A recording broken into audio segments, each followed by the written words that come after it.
બાલાકંદમ. નારદ રામને એક સંપૂર્ણ માણસ તરીકે વર્ણવે છે, જે બહાદુરી, ધીરજ, બુદ્ધિ અને સત્યનિષ્ઠા જેવા વિવિધ ગુણોથી સંપન્ન છે. તેમની પત્ની કૈકેયીને ખુશ કરવા માટે તેમના પિતા દકાર્થે તેમને દેશવટો આપ્યો હતો, પરંતુ બાબા રાવણને યુદ્ધમાં હરાવ્યો હતો અને સીતાને પુનઃ પ્રાપ્ત કરી હતી. તેમનું એક પવિત્ર ઋષિ વાલ્મીકી એક પક્ષીને, ક્રોંચ પક્ષીને મારતો જોયો. દયાથી પ્રેરિત થઈને તેણે આ કૃતિની નિંદા કરતા એક શ્લોકની રચના કરી. બાદમાં બ્રહ્મા પ્રગટ થયા, શ્લોકની પ્રશંસા કરી અને વાલ્મીકીને તે મીટરમાં સમગ્ર રામાયણ મહાકાવ્ય ચિંતનમાં બેઠેલા વાલ્મીકીએ તેમની સામે રામની વાર્તાનું દર્શન જોયું. ત્યારબાદ તેમણે રામના જીવન ઇતિહાસ નોંધ્યો, જેમાં તેમનો જન્મ, પરાક્રમ, દયા અને સારા કાર્યો તેમજ રાવણ સામેના તેમના સંઘર્ષો અને આખરે સીતાની પુનઃપ્રાપ્તિ અને રાવણની હારનો સમાવેશ થાય છે. વાલ્મીકીએ રામાયણની રચના કરી હતી, જેમાં 14 શ્લોકો હતા અને તેને 6 ખંડોમાં વહેંચવામાં આવ્યા હતા. તેમણે તેમના શિષ્યો હતા અને તેને 6 ખંડોમાં શિષ્યોકોક. તેમણે તેમના શિષ્યો કુશ અને લવને શીખવ્યું હતું, જેઓ સંગીત અને તેમને ભેટો આપી હતી. કૌશલ રાજ્યની રાજધાની અયોધ્યા શહેર મનુ દ્વારા સ્થાપવામાં આવેલું એક સમૃદ્ધ મહાનગર છે. તે એક સુંદર અને સમૃદ્ધ શહેર છે, જે કુશળ કારીગરો, બ્રાહ્મણો અને યોદ્ધાઓથી ભરેલું છે, જેમાં સુવ્યવસ્થિત રસ્તાઓ, દુકાનો અને બગીચાઓ છે. રાજા દકાર્થ શહેર પર શાસન કરે છે, જે રાજા દશરથે અયોધ્યા પર શાસન કર્યું, જે ન્યાયી અને સુખી રહેવાસીઓથી ભરેલું શહેર હતું. લોકો વેદોમાં સારી રીતે વાકેફ હતા, બલિદાન આપતા હતા અને વિનમ્રતાથી જીવતા હતા. 4 સામાજિક વર્ગો સુમેળભર્યા હતા, જેમાં બ્રાહ્મણો આગેવાની લેતા હતા. આ શહેર દશરથના જ્ઞાની નેતૃત્વ દ્વારા સંચાલિત હતું, જે રાજા દકાર્થ પાસે 8 જ્ઞાની સલાહકારો અને અસંખ્ય અન્ય સલાહકારો હતા, જેમણે તેમને રાજ્યને ન્યાયી રીતે સંચાલિત કરવામાં મદદ કરી હતી. તેઓ વિદ્વાન, વિનમ્ર અને નીતિમાં કુશળ હતા. ગુપ્ત માહિતી ભેગી કરવા અને તેમની પ્રજાની સુરક્ષા માટે જાસૂસોને ઉપયોગમાં લેતા હતા. તેમના માર્ગદર્શન હેઠળ રાજાએ ડહાપણ, શાંતિ અને રાજા દશરથ વારસ વગર પુત્રો મેળવવા માટે ઘોડાનું બલિદાન આપવાનું નક્કી કરે છે. તે તેના બ્રાહ્મણો અને મંત્રીઓ સાથે પરામર્શ કરે છે, જેઓ તેને સમારંભ સાથે કેવી રીતે આગળ વધવું તે અંગે સલાહ આપે છે. રાજા તેના અધિકારીઓને બલિદાન સોંપે છે, જે સરયૂ નદીના ઉત્તર કાંઠે થશે. રાજાનો સારથી રાજા દકારથને એક પ્રાચીન વાર્તા કહે છે, જેમાં અંગોના રાજા રોમપદને ભારે દુષ્કાળનો સામનો કરવો પડે છે અને તેઓ બ્રાહ્મણો પાસેથી ઉકેલ માંગે છે. તેઓ તેને બિભંડકના પુત્ર ઋષિશૃંગને લાવવાની અને તેની પુત્રી શાંતા સાથે, યુવાન બ્રાહ્મણ સાથે લગ્ન કરવાની સલાહ આપે છે, જે રાજાને પુત્ર મેળવવામાં મદદ કરશે. અયોધ્યાના રાજાએ પોતાના પૂજારી અને દરબારીઓને એક શક્તિશાળી બ્રાહ્મણ તપસ્વી ઋષિશૃંગને તેના આશ્રમમાંથી દૂર કરવા માટે વેશ્યાઓ મોકલીને શહેરમાં લાવવાની સૂચના આપી. આ યોજના સફળ થઈ અને ઋષિશૃંગને શહેરમાં લાવવામાં આવ્યો, જ્યાં તેણે રાજાની પુત્રી શાંતા સાથે લગ્ન કર્યા અને ઇન્દ્રના ક્રોધને કારણે સુમંત્રની સલાહ પર રાજા દક્કર્ત ઋષિ ઋષિશૃંગની મદદથી પુત્ર મેળવવા માંગે છે. રાજા રોમપદને મળવા માટે પ્રવાસ કરે છે, જ્યાં તેને ઋષિશૃંગ અને તેની પત્ની શાંતા મળે છે. તેમની સાથે તે સમય પસાર કર્યા પછી દક્કર તેમને તેમના શહેરમાં તેમની સાથે જોડાવા આમંત્રણ આપે છે, જ્યાં તેમનું ખૂબ સન્માન અને ઉત્સવ સાથે સ્વાગત કરવા આવે. રાજા દશરથ પોતાના વંશને ટકાવી રાખવા માટે એક પુત્રની ઈચ્છા રાખીને ઘોડાનું બલિદાન આપવાનું નક્કી કરે છે. તે સમારંભનું સંચાલન કરવા માટે એક બ્રાહ્મણ ઋષિશૃંગની નિમણૂક કરે છે અને જોગવાઈઓ અને તૈયારીઓનો આદેશ આપે છે. વશિષ્ઠ સહિત બ્રાહ્મણ તેને સફળતાની ખાતરી આપે છે અને રાજા તેના મંત્રીઓને પરમ ઘોડેસવારી દ્વારા સંતાન મેળવવાના ઈરાદાથી શક્તિશાળી રાજાએ વશિષ્ઠની સલાહ લીધી, જે બલિદાન આપવા માટે સંમત થયા. રાજાએ હજારો લોકોને સમારંભની તૈયારી કરવા આદેશ આપ્યો અને વશિષ્ઠે વિવિધ દેશોમાંથી વિવિધ રાજાઓને હાજર રહેવા માટે બોલાવ્યા. બધું જ ગોઠવીને રાજા પોતાની પત્નીઓ સાથે દમણોનું રાજા દકારથનું શક્તિશાળી ઘોડાનું બલિદાન સરયુ નદીના ઉત્તર કિનારે ઋષિશૃંગ અને બ્રાહ્મણની આગેવાનીમાં આવ્યું હતું. આ સમારંભ 3 દિવસ સુધી ચાલ્યો હતો, જેમાં વિવિધ વિધિઓ અને દેવતાઓને અર્પણ કરવામાં આવ્યા હતા. રાજાએ તેમના પૂજારીઓને જમીન અનુદાન આપ્યું હતું. બ્રહ્માને એક વિધિ દ્વારા રાજા દશરથને પુત્રો પ્રાપ્ત કરવામાં મદદ કરવા માટે કહેવામાં આવે છે, પરંતુ બ્રહ્મા નથી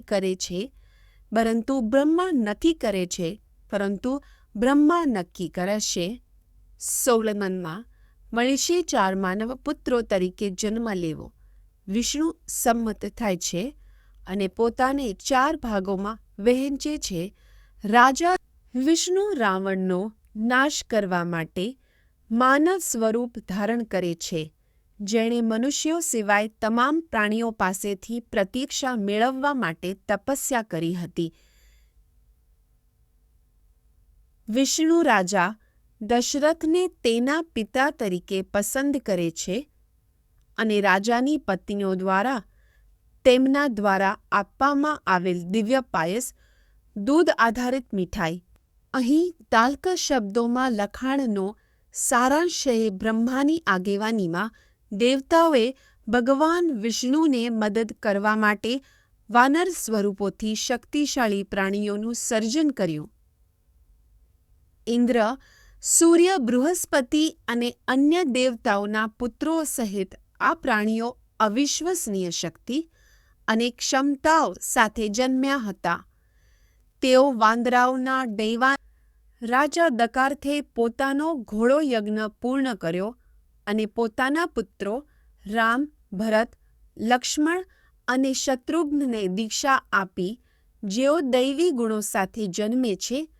રાજા તેમના જન્મ અને નામકરણ સમારંભની ઉજવણી કરે છે અને પછી તપસ્વી વિશ્વામિત્રની મુલાકાત માટે અયોધ્યા આમંત્રણ આપે છે.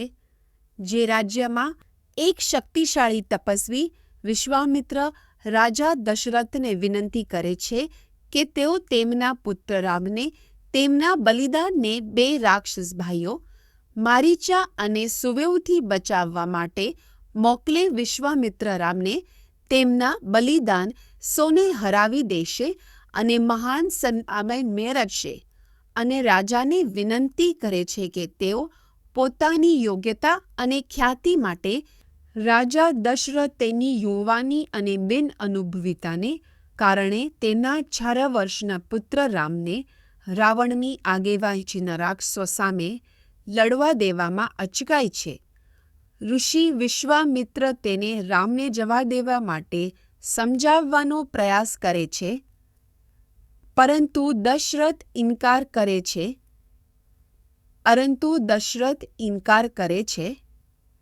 એમ કહીને જ્યારે રામને જવા માટે કહેવામાં આવે છે ત્યારે કિકાકનો પુત્ર ગુસ્સે થાય છે. તેને વચનમાં ખોટો કહે છે.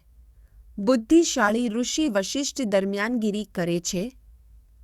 રામના ગુણો અને ક્ષમતાઓનો હવાલો આપે છે અને રાજાને તેના શબ્દનો ત્યાગ ન કરવા વિનંતી કરે છે.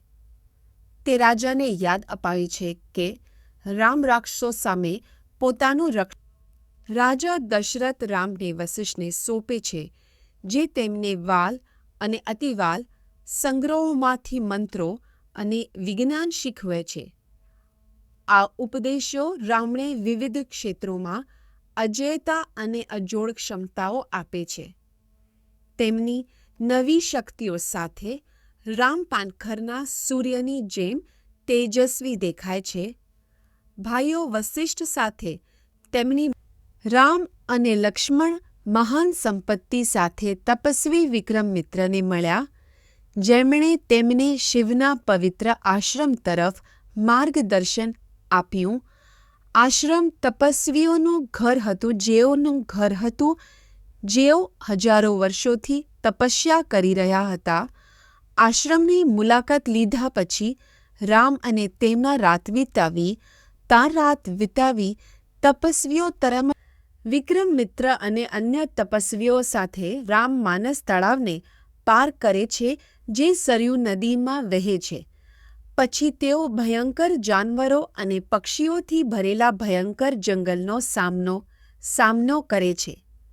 વિક્રમમિત્ર સમજાવે છે કે આ જંગલ એક સમયે બે સમૃદ્ધ પ્રાંતો હતું, પરંતુ હવે દુષ્ટ યક્ષિની તારક દ્વારા શાસન કરવા માટે રામ એક સ્ત્રી યક્ષ તારકની શક્તિ પર સવાલ ઉઠાવે છે, જેને બ્રહ્મા દ્વારા અપાર શક્તિ આપવામાં આવી હતી, પરંતુ ભગવાન તેને દુષ્ટ વ્યક્તિ જેને બ્રહ્મા દ્વારા અપાર શક્તિ આપવામાં આવી હતી, પરંતુ સ્ત્રીઓની હત્યા કરવાના ઉદાહરણો વિનાશ બ્રાહ્મણો અને રામ તેની સ્ત્રીત્વ દ્વારા સંરક્ષિત રાક્ષસ તારકને મારી નાખવા માટે મક્કમ છે. તેને અને તેના ભાઈ લક્ષ્મણને નષ્ટ કરવાના તેના પ્રયાસોનો પ્રતિકાર કરે છે. તારકના ભ્રમથી પ્રભાવિત થયા પછી રામ તેને તીરથી મારી નાખે છે. પ્રસન્ન થઈને દેવતાઓ વિક્રમમિત્રે રામનું માર્ગદર્શન આપવા બદલ પુરસ્કાર આપે છે અને તેને પ્રજાપતિ વિક્રમમિત્ર એક શક્તિશાળી તપસ્વી રાઘવને વિવિધ આકાશી શસ્ત્રો પ્રદાન કરે છે, જેમાં ડિસ્કસ, ચક્રો, ગદાઓ અને ડાર્ટ્સનો સમાવેશ થાય છે, જે તેને યુદ્ધમાં અજેય બનાવે છે. વિક્રમમિત્ર પછી મંત્રોનું પઠન કરે છે અને શસ્ત્રો રામની સામે દેખાય છે. શસ્ત્રો અહીં તાવસા શબ્દોમાં સંક્ષિપ્ત સારાંશ છે. કકુટસ્થ રામ વિશ્વામિત્ર પાસેથી શક્તિશાળી શસ્ત્રો મેળવે છે અને તેમના મંત્રો શીખે છે. શસ્ત્રો માનવ સ્વરૂપો સાથે પ્રગટ થાય છે અને રામને મદદ કરવાનું વચન આપે છે. તે પછી તે નજીકના જંગલ વિશે પૂછે છે, તેની સુંદરતા અને રહેવાસીઓ વિશે પણ, આશ્રમના સ્થાન વિશે પણ પૂછ પડે છે. અહીં અન્ય શબ્દોમાં વખાણનો સારાંશ છે. વિક્રમમિત્ર રામને સિદ્ધ ક્રમમાં વિષ્ણુના તપસ્યા વિશે જણાવે છે, જ્યાં તેઓ સદીઓ સુધી રહ્યા હતા. દેવતાઓએ તેમને વામન સ્વરૂપના તપસ્યા વિશે જણાવે છે, જ્યાં તેઓ સદીઓ સુધી રહ્યા હતા. દેવતામિત્ર પછી રામ અને લક્ષ્મણ 6 રાત સુધી આશ્રમની રક્ષા કરે છે. તપસ્વી વિક્રમમિત્રને રાક્ષસોથી બચાવે છે. જ્યારે રાક્ષસો મારીચા અને સુબાહુ હુમલો કરે છે, ત્યારે રામ તેમને હરાવવા માટે શક્તિશાળી જાદુઈ બાણોનો ઉપયોગ કરે છે. જ્યારે દાનને બચાવે છે અને વિક્રમમિત્ર સહિત સંતો પાસેથી પ્રશંસા મેળવે છે. રામ અને લક્ષ્મણ સંત વિક્રમિત્રે મળે છે, જે તેમને મિથિલા ખાતે યજ્ઞમાં ભાગ લેવા આમંત્રણ આપે છે. તેઓ વિક્રમિત્ર એ અન્ય સંતો સાથે રવાના થાય છે. ત્યારબાદ ભક્તો આવે છે. રસ્તામાં રામ વિક્રમિત્રે તેઓ કયા પ્રદેશમાંથી પસાર થઈ રહ્યા છે તે વિશે તે દરમિયાન એક રાજાની દીકરીઓ વિશે એક વાત. રાજા કુકનાભાની દીકરીઓ સાથે વાયુ ખરાબ વર્તન કરે છે, પરંતુ તેમના પિતા તેને માફ કરી દે છે. પછી રાજા તેની દીકરીઓ સાથે બ્રહ્મદત્ત સાથે લગ્ન કરવાનું નક્કી કરે છે, જે એક પવિત્ર તપસ્વી છે, જેને તેની બ્રહ્મ્ય તપસ્યા દ્વારા એક ન્યાયી પુત્ર આપવામાં આવ્યો છે. બ્રહ્મદત્ત દીકરીઓ સાથે લગ્ન કરા. વિક્રમિત્ર એક પરાક્રમી તપસ્વી રામને તેમના વંશ વિશે જણાવે છે, જે કુકામાંથી જન્મ્યા હતા અને ગઢીમાંથી ઉતરી આવ્યા હતા. તેઓ તેમની બહેન કૌકિકીનો ઉલ્લેખ કરે છે, જે નદી બની ગઈ હતી, અને સમજાવે છે કે તેઓ શા માટે તેમનું બલિદાન પૂર્ણ કરવા માટે સિદ્ધિક રાત્રે થાય છે, જેમાં ચંદ્ર ઉદય પામે છે. વિક્રમિત્ર રામને ગંગાની ઉત્પત્તિ વિશે જણાવે છે. પર્વતોના રાજા હિમાવતને 2 પુત્રીઓ છે. ગંગા અને ઉમા દેવતાઓએ તેમના કામમાં મદદ કરવા માટે હિમાવત પાસે ગંગાની માંગણી કરી, તેથી તેમણે તેમને આપી. ઉમાએ તપસ્યાઓને પોતાની સંપત્તિ તરીકે અપનાવી હતી અને હિમાવત દ્વારા રુદ્રને આપવામાં આવી. વિક્રમિત્ર મહાદેવ અને ઉમાની વાર્તા રામ અને લક્ષ્મણને યાદ કરાવે છે. મહાદેવના જીવતા પ્રવાહીએ એક પર્વત, નળના જંગલ અને કાર્તિકેયની રચના કરી હતી, પરંતુ તેની પત્ની 10 વર્ષ પછી પણ નિસંતાન હતી.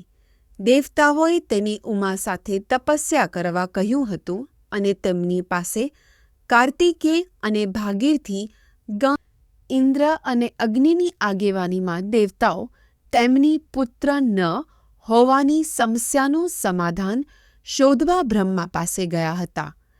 તેમની પુત્ર આવ્યું હતું કે ગંગા અગ્નિ શક્તિ દ્વારા પુત્રને જન્મ આપશે, અને ગર્ભદૈવી શક્તિ સાથે જન્મ્યો હતો, જેના કારણે પૃથ્વી પર ધાતુઓ રચાઈ હતી. બાળક કાર્તિકે, જેને સ્કંદ તરીકે પણ ઓળખવામાં. અયોધ્યાના રાજા સાગરે તપસ્યા કરી અને ઋષિ ભૃગુ દ્વારા તેને વરદાન આપવામાં આવ્યું. તેને ભવ્ય સંતાન અને ખ્યાતિ મળશે, જેમાં એક પત્ની તેના વંશને ટકાવી રાખવા માટે એક જ પુત્રને જન્મ આપશે અને બીજી 6 હેક્ઝા પુત્રોને જન્મ આપશે. જો કે સાગરના મોટા પુત્ર અસમંજાની વર્તણૂક દુષ્ટને તગાડમાં આવ્યો. રામ ઋષિ વિક્રમિત્રને તેમના પૂર્વજ સાગરના બલિદાન વિશે પૂછે છે. વિક્રમિત્ર રામને કહે છે કે સાગરના 60,000 પુત્રોએ પર્વતો અને મહાસાગરો સહિત સમગ્ર પૃથ્વીનું ઉત્ખનન કર્યું હતું, જેથી ચોરાયેલા યજ્ઞ ઘોડા ખલેલ પહોંચાડતા દેવતાઓ, અસુર અને અન્ય જીવોને ગ્રાન્ડ સર આકાશી દેવતાઓને જાણ કરે છે કે વાસુદેવ કપિલના રૂપમાં પૃથ્વીને ટકાવી રાખે છે.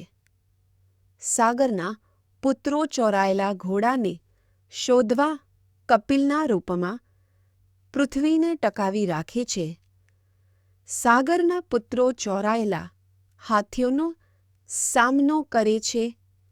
તેઓ આખરે વાસુદેવ અને રાજા સાગર, તેના કાકાઓ અને બલિદાન આપનાર ઘોડાના ગાયબ થવાની તપાસ કરવા માટે તેના પૌત્ર અંકુમતને મોકલે છે. અંકુમત રસ્તામાં વિવિધ જીવોનો સામનો કરે છે, જેમાં એક હાથીનો પણ સમાવેશ. તેના પૌત્ર અંકુમતને મોકલે છે અંકુમત રસ્તા માટે ખાઈ લેવામાં આવ્યા હતા.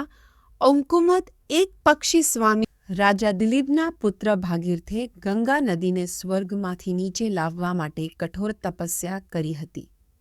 બ્રહ્મા તેમની ઈચ્છા પૂરી કરવા માટે હતા અને શિવને ગંગાને તેમના માથા પર પકડવાની સૂચના આપી હતી. વર્ષો પછી ભાગીરના પ્રયત્નોને પુરસ્કાર મળ્યો જ્યારે શિવે ગંગાને મુક્ત કરી, જે પૃથ્વી પર વહેતી હતી. સાગરના છાલ વિતોઈને તેમને રાજા ભાગીર ગંગાના પાણી સાથે સમુદ્રમાં આવે છે અને તેમને પૂર્વજોના પુત્રોની રાખ ધોઈને બ્રહ્મા તેમને જાણ કરે છે અને તેઓ સ્વર્ગમાં પહોંચાડવામાં આવ્યા છે. ભાગીરથ અર્પણ કરે છે અને પોતાને શુદ્ધ કરે છે. પછી સમૃદ્ધ શાસન કરવા અને તેમના રાજ્યમાં શાંતિ લાવવા માટે વિક્રમમિત્રની ગંગાના સમુદ્રમાં ઉતરવાની વાર્તાથી રામ અને લક્ષ્મણ આશ્ચર્યચકિત થઈ જાય છે. બીજી સવારે તેઓ વિક્રમમિત્ર સાથે નદી પાર કરે છે અને વિકલા શહેરમાં પ્રવેશ કરે છે.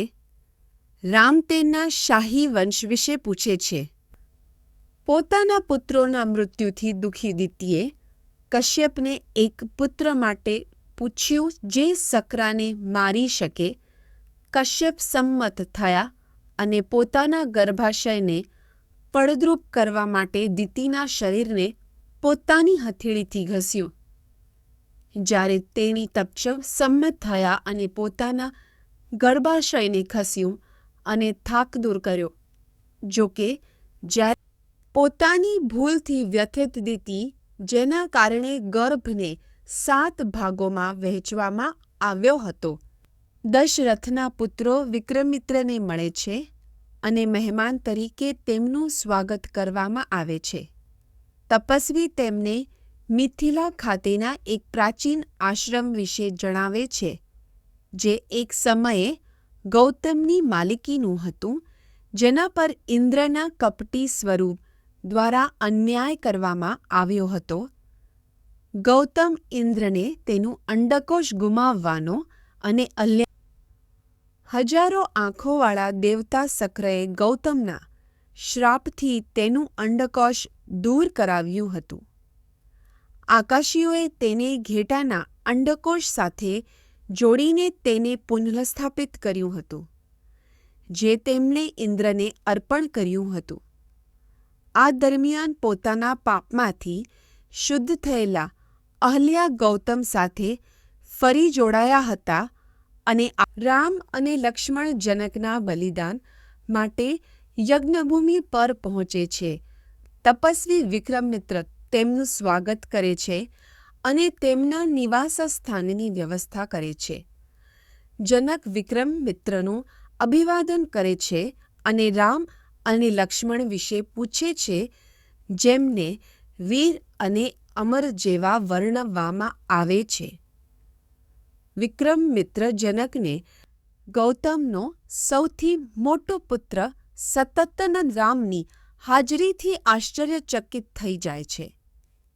એક શક્તિશાળી તપસ્વી વિક્રમિત્ર સમજાવે છે કે રામનું તેમના પરિવાર દ્વારા સ્વાગત કરવામાં આવ્યું છે અને તેમને તેમની માતાની રામ સાથેની ભૂતકાળની મુલાકાત વિશે જણાવવામાં આવ્યું છે. સતત વિક્રમિત્ર એક શક્તિશાળી રાજા અને તપસ્વી વશિષ્ઠના આશ્રમની મુલાકાત લે છે, જ્યાં તેમનું ઉષ્માભર્યું સ્વાગત કરવામાં આવે છે અને ભોજન આતિથ્ય સાથે મનોરંજન કરવામાં આવે છે. બંને અતિશયમાં વ્યસ્ત રહે છે, એકબીજાની સુખાકારી વિશે પ્રશ્નોની આપ-લે કરે છે. વિક્રમિત્ર વશિષ્ઠના સેવક સાવલાને 1,00,000 ગાયોની ચૂકવણી કરવા વિનંતી કરે છે. વશિષ્ઠ ઇનકાર કરે છે, એમ કહીને કે સાવલ તેની સુખાકારી અને રોજિંદા વિધિઓ માટે આવશ્યક છે અને તેનાથી અલગ થઈ શકાતું નથી. વિક્રમિત્ર બદલામાં વિવિધ ભેટો આપે છે, પરંતુ વશિષ્ઠ તેના વિક્રમિત્ર એક શક્તિશાળી રાજા તપસ્વી વશિષ્ઠના સમર્પિત સેવક સાવલાને લઈ જઈ રહ્યો હતો. જો કે સાવલાને શંકા હતી તેને વશિષ્ઠ દ્વારા ત્યજી દેવામાં આવી છે અને તે તેની પાસે પાછો દોડી ગયો. વશિષ્ઠે સમજાવ્યું કે તે વિક્રમિત્રની શક્તિ સામે તેનો બચાવ કરી શક્યો નથી. વિશ્વામિત્રની સેનાનો વશિષ્ઠની શક્તિઓ દ્વારા નાશ કરવામાં આવ્યો હતો. ત્યારબાદ વિક્રમિત્રે ભગવાન વૃષધ્વજ પાસેથી તીરંદાજીની કુશળતા મેળવવા માટે તપસ્યા કરી હતી. નવિક્ષમિત્રે વકમાન વૃષધ્વજ પાસેથી વડસધાઈને યમની ગદા જેવી લાકડી પર હુમલો કર્યો હતો. વિક્રમિત્ર એક શક્તિશાળી ક્ષત્રિય વશિષ્ઠ પર વિવિધ દૈવી શસ્ત્રોથી હુમલો કરે છે, પરંતુ તેની બ્રહ્મા લાકડી દ્વારા તેને નિષ્ફળ બનાવવા આવે છે. ગુસ્સે થયેલા વિક્રમિત્ર એક શક્તિશાળી બ્રહ્મશસ્ત્ર છોડે છે, પરંતુ વશિષ્ઠ ફરીથી જીત મેળવે છે. આખરે વિક્રમિત્ર હાર સ્વીકારે છે. અહીં 476 શબ્દોમાં સંક્ષિપ્ત સારાંશ છે.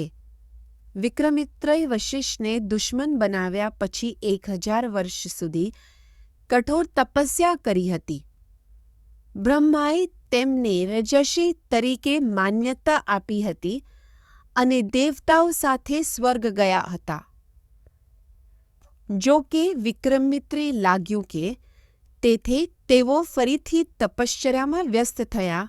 રાજા ત્રિશાંકુના 100 પુત્રો તેને શ્રાપ આપે છે, એમ કહીને કે તે તેમના પિતા અને તેમના અનાદરને કારણે ચંડાલ બહિષ્કૃત બની જશે.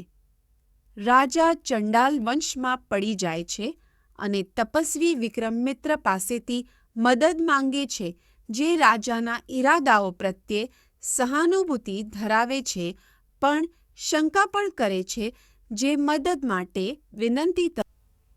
વિક્રમિત્ર પુત્રો અને શિષ્યો રામ માટે બલિદાન આપવા માટે બ્રાહ્મણોને ભેગા કરે છે, પરંતુ વશિષ્ઠના પુત્રો રામના ચંડલ દરજ્જાને કારણે ઇનકાર કરે છે. વિક્રમિત્ર ગુસ્સે થાય છે, તેમને શ્રાપ આપે છે કે તેઓ બહિષ્કૃત તરીકે જન્મે છે, સત્રજીવન સહન કરે છે. જ્યારે મહોદયા નિષાદુ વિક્રમિત્ર એક શક્તિશાળી તપસ્વી પોતાની સ્વર્જિત તપસ્યા દ્વારા શારીરિક રીતે રાજા ત્રિશાંકુને સ્વર્ગમાં લઈ જવાની પ્રતિજ્ઞા લે છે. દેવતાઓ તરફથી ઘણા પ્રયાસો અને શ્રાપ પછી વિક્રમિત્રની પ્રતિજ્ઞા દેવતાઓ દ્વારા સન્માનિત કરવામાં આવે છે, જેનાથી ત્રિશાંકુને સ્વર્ગમાં સંતોના ગયા પછી વિક્રમિત્રની ટુકડી જંગલમાંથી નીકળી જાય છે. રાજા અંબરીશ ઇન્દ્ર દ્વારા ચોરાયેલા એક બલિદાની પશુની શોધ કરે છે અને તેના બદલે તેના એક પુત્રને વેચવા બદલ ઋચિકાને ભરપૂર પુરસ્કાર આપે છે. શરૂઆતમાં ના પાડતા સુનાસેફા એક પ્રખ્યાત રાજા તેના મામા વિક્રમિત્ર પાસેથી તેના પરિવાર દ્વારા ત્યજી દેવાયા પછી રક્ષણ માંગે છે. વિક્રમિત્ર મદદ કરવા માટે સંમત થાય છે અને અગ્નિની મદદથી બલિદાન કેવી રીતે કરવું તે અંગે સુનાસેફાને સૂચના આપે છે, જેના પરિણામે તેને લાંબા આયુષ્યની પ્રાપ્તિ થાય છે. વિક્રમિત્ર એક શક્તિશાળી તપસ્વી મૈનક એક અપ્સરા દ્વારા વિચલિત થાય છે અને તેની તપસ્યા 5 વર્ષ સુધી અવરોધે છે. તે પછી તેનો ત્યાગ કરે છે અને ઉત્તરીય પર્વતો પર સખત તપશ્ચર્યામાં જોડાય છે, પરંતુ હજુ પણ તેની ઇન્દ્રિયોને વશ કરવામાં નિષ્ફળ જાય છે. વધુ 1000 વર્ષ સુધી તેની તપસ્યા ચાલુ રાખે. ઇન્દ્ર રામભને તપસ્વી વિક્રમમિત્રને લલચાવવા માટે મોકલે છે, પરંતુ જ્યારે તે ગુસ્સે થાય છે અને તેને 200 વર્ષ સુધી પથ્થર તરીકે રહેવાનો શાપ આપે છે, ત્યારે તેનો પ્રયાસ નિષ્ફળ જાય છે અને તેને દસીવાની જીવનની પ્રતિજ્ઞા લે છે. તેના શ્વાસને સ્થગિત કરે છે અને જ્યાં સુધી તે તપસ્યા દ્વારા વિક્રમમિત્ર, એક શક્તિશાળી તપસ્વી, 1000 વર્ષ સુધી પૂર્વ દિશામાં તપસ્યા કરે છે, શાંત અને સ્થિર રહે છે. દેવતાઓ તેને સમજાવવાનો પ્રયાસ કરે છે, પરંતુ તે અડગ રહે છે. આખરે દેવતાઓ તેની બ્રાહ્મણત્વ અને લાંબા જીવનની ઈચ્છાને પૂર્ણ કરે છે અને વિક્રમમિત્રના પુત્ર વશિષ્ઠ દ્વારા મહાન ઋષિ મિથિલાના રાજા જનક, મુલાકાતી ઋષિ વિક્રમમિત્ર અને રામનું સ્વાગત કરે છે. જનક સમજાવે છે કે તે પોતાની પુત્રી સીતાને દૈવી ધનુષ બાંધી શકે તેવા કોઈપણ વ્યક્તિને ઇનામ તરીકે આપીને તેની સાથે લગ્ન કરવા માટે રામની યોગ્યતાની કસોટી કરી રહ્યો છે. ઘણા રાજાઓ તેને વાળવામાં નિષ્ફળ ગયા છે. અહીં તખરનચા શબ્દોમાં લખાણનો સારાંશ છે. રાજા જનક રામને દૈવી ધનુષ અર્પણ કરે છે, જે તેને દોરી શકે છે. તેને પડકાર આપે છે. રામ સરળતાથી ધનુષને પકડે છે, દોરીને ઠીક કરે છે અને તેને 2 ભાગમાં કાપી નાખે છે, જેનાથી મોટો મિથિલાથી રાજદૂતો અયોધ્યા આવે છે અને રાજા દશરથને તેમના પરાક્રમના સાક્ષી બન્યા પછી તેમની પુત્રી સીતાને રામને અર્પણ કરવાની જનકી ઈચ્છા વિશે જાણ કરે છે. રાજા જનક સાથે જોડાણની સંભાવનાથી ખુશ થાય છે અને બીજા દિવસે મિથિલા ખાતે પ્રતિનિધિમંડળ મોકલવાનું નક્કી કરે છે. રાજા દકારથ વિદેહમાં આવે છે, જ્યાં રાજા જનક તેમનું સન્માન સાથે સ્વાગત કરે. બીજા દિવસે જનક દકાર્થને પવિત્ર પુરુષો સાથે પોતાની દીકરીઓ સાથે યજ્ઞ કરવા આમંત્રણ આપે છે. દકારથ સંમત થાય છે અને બંને રાજાઓ આનંદિત સંગતમાં રાત વિતાવે છે. જનક તેના ભાઈ કુશધ્વજને શંકાક્યમાં સંદેશ મોકલે છે, જેમાં તેને યજ્ઞ માટે આવવા કહે છે. કુશાધ્વજ આવે છે અને જનક વિનંતી કરે છે કે તે અયોધ્યાના રાજા ઇક્ષ્વાકુને સમારંભમાં લાવે. વશિષ્ઠ ઇક્ષ્વાકુના વંશની વંશાવળીને મનુ અને બ્રહ્મા સાથે સાંકળે છે. તેનો હેતુ મિથિલા પાસેથી જનક વશિષ્ઠને તેમના શાહી વંશ વિશે સમજાવે છે, જેમાં તેઓ નિમિથી લઈને પોતાના સુધી રાજાઓની 2 પેઢીઓ શોધી કાઢે છે. ત્યારબાદ તેઓ તેમની 2 પુત્રીઓ સીતા અને ઉર્મિલા રામ અને લક્ષ્મણને પત્નીઓ તરીકે અર્પણ કરે છે, જેમાં તેઓ ફાલ્ગુનના આરોહણના 3જા દિવસે તેમના લગ્ન વિક્રમમિત્ર અને વશિષ્ઠ જનકને તેમની દીકરીઓને રામના ભાઈઓ ભરત અને શત્રુઘ્ન સાથે લગ્ન કરવા માટે કહે છે. આ આશીર્વાદને ધ્યાનમાં રાખી જનક સંમત થાય છે કે આવા શક્તિશાળી ઋષિઓ તેમના પરિવાર સાથે જોડાણ ઈચ્છે છે. લગ્નનું આયોજન કરવામાં આવે છે અને રાજાઓ વિધિઓ કરે છે અને રાજા દકારથના પુત્રો રામ સહિત રાજા જનકની પુત્રીઓ સાથે લગ્ન સમારોહ માટે મિથિલા પહોંચે છે. વશિષ્ઠ લગ્ન સમારંભ કરે છે અને રાજાની પરવાનગી મેળવ્યા પછી સીતાને ફરજ પરના તેમના ભાગીદાર તરીકે રામને સોંપે છે. અન્ય ભાઈઓ પણ જનક પાસેથી તેમની વરરાજાને સ્વીકારે છે. રાજા દશરથ મિથિલાના સ્વામી વૈદેહ સાથે પોતાની રાજધાની માટે રવાના થવાની તૈયારી કરે છે. તેમના માર્ગમાં સંતો અને સેવકો તેમની સાથે જોડાય છે. અચાનક એક જોરદાર પવન ફૂંકાય છે, જેનાથી અંધાધૂંધી થાય છે, પરંતુ વશિષ્ઠ રાજાને ખાતરી આપે છે કે તે શાંતિની નિશાની છે. તેઓ ટૂંક સમયમાં જમદગ્નિનો શક્તિશાળી પુત્ર પરશુરામ રામને પડકારવા અને તેની શક્તિની કસોટી કરવા માટે રાજા દકાર્થના દરબારમાં આવે છે. તે રામને અપાર શક્તિનું ધનુષ આપે છે, જે અગાઉ વિષ્ણુની માલિકીનું હતું અને તેણે રુદ્રને એક સ્પર્ધામાં હરાવ્યો હતો. જો રામ આ ધનુષ લંબાવી શકે તો પરશુરામ તેની ભાર્ગવના અપમાનથી ગુસ્સે થયેલા રામ ભૃગુના ધનુષને ઊંચકી લે છે અને પ્રતિકૂળ નગરો પર વિજય મેળવવા માટે સક્ષમ તીર છોડે છે. આકાશી અને સંતો રામના પરાક્રમને જોવા માટે ભેગા થાય છે. જ્યારે ભાર્ગવ તેની શક્તિ દૂર થવાને કારણે શૂન્ય થઈ જાય છે, તે હાર સ્વીકારે છે અને મહેન્દ્ર પર્વત તરફ રવાના થાય છે. રામના ગયા પછી રાજા દકારથની સેના સાથે અયોધ્યા પરત ફરે છે અને નાગરિકો દ્વારા તેનું સ્વાગત કરવામાં આવે છે.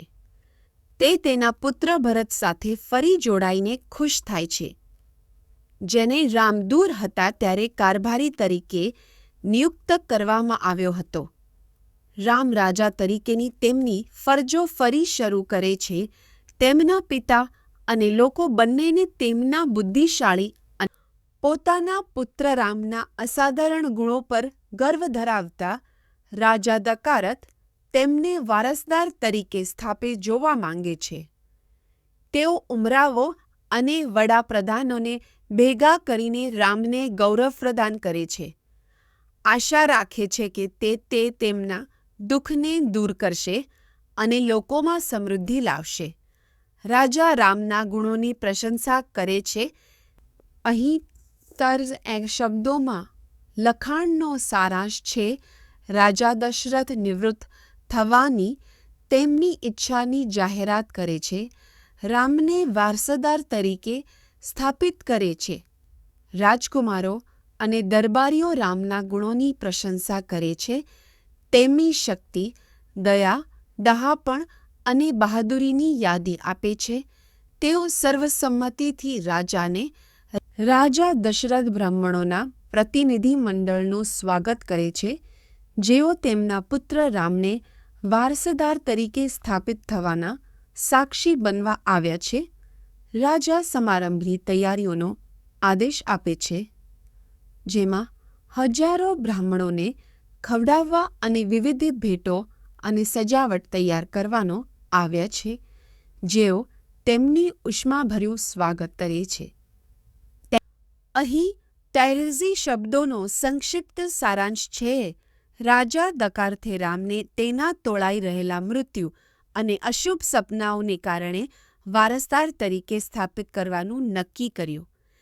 તે રામને તે રાત્રે સીતા સાથે ઉપવાસ કરવા અને બીજા દિવસે પુષ્ય સંયોગ દરમિયાન સ્થાપિત થવાની સૂચના આપે છે.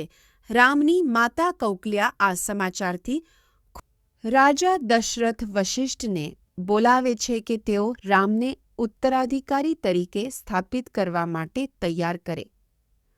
વશિષ્ઠ રામનો નિવાસસ્થાન તૈયાર કરે છે અને તેને સીતા સાથે ઉપવાસ કરાવે છે. તે દરમિયાન અયોધ્યા રામની સ્થાપનાની તૈયારી કરે છે. શેરીઓ શણગારવામાં આવે છે અને ભીડ આતુરતાથી ઘટનાની રાહ જુએ છે. રામ અને તેમની પત્ની સીતા સાંજે ધાર્મિક વિધિઓ કરે છે, જેમાં અગ્નિ અર્પણ અને નારાયણ પર ધ્યાનનો સમાવેશ થાય છે.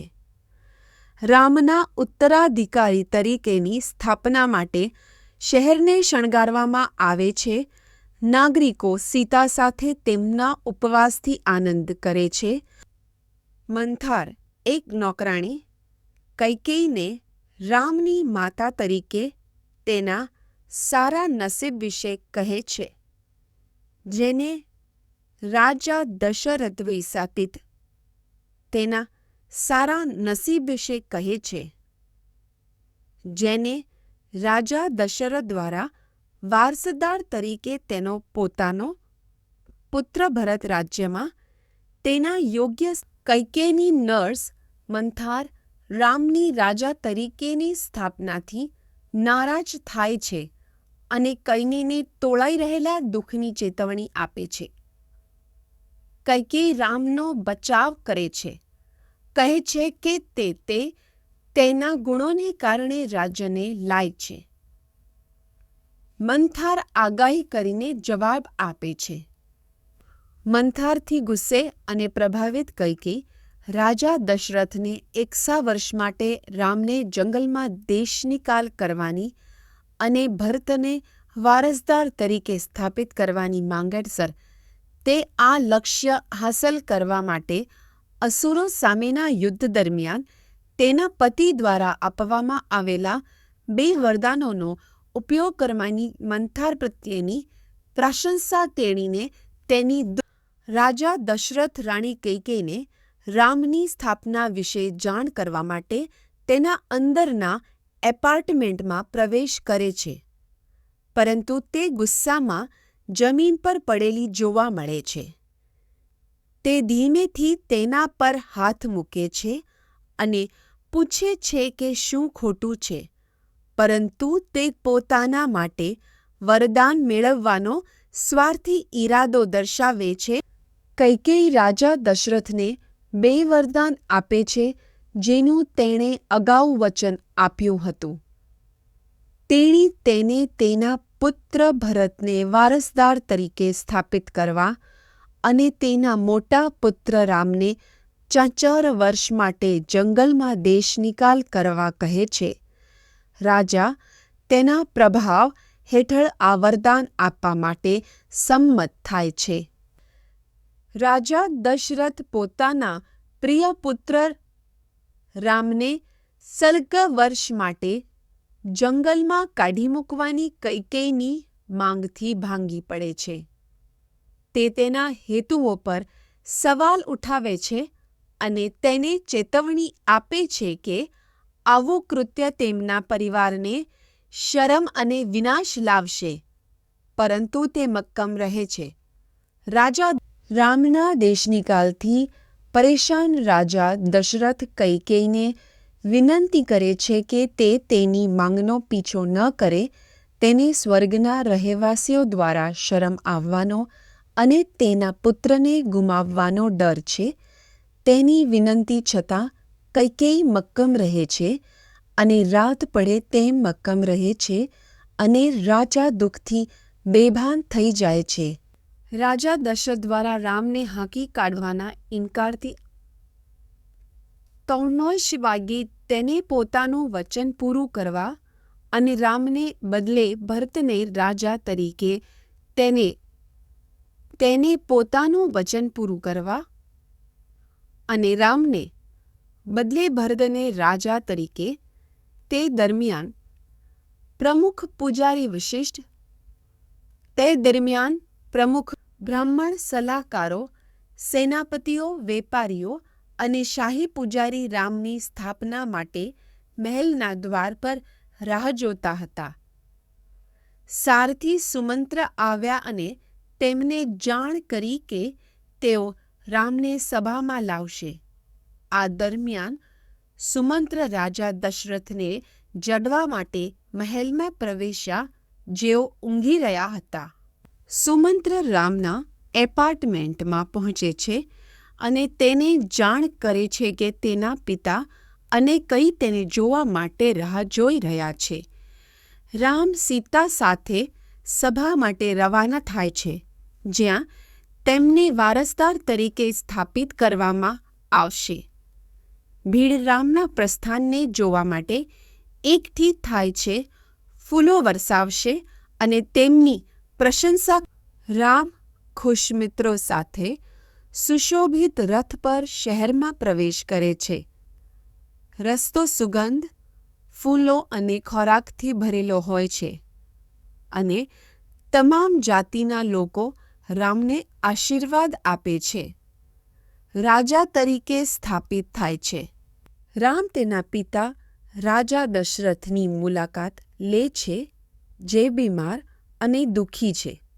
કૈકેયી જણાવે છે કે તેણે 2 વરદાન માંગ્યા છે.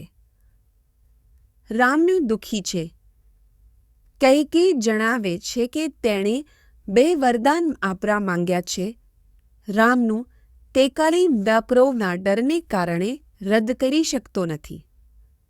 રામ પોતાની અનિચ્છા દુશ્મનોના વિનાશક રામને તેની સાવકી માતા કૈકેયી દ્વારા જંગલમાં હાંકી કાઢવામાં આવે છે, જેણે રાજા દશરથને તેના દેશનિકાલનો આદેશ આપવા માટે ચાલાકી કરી છે.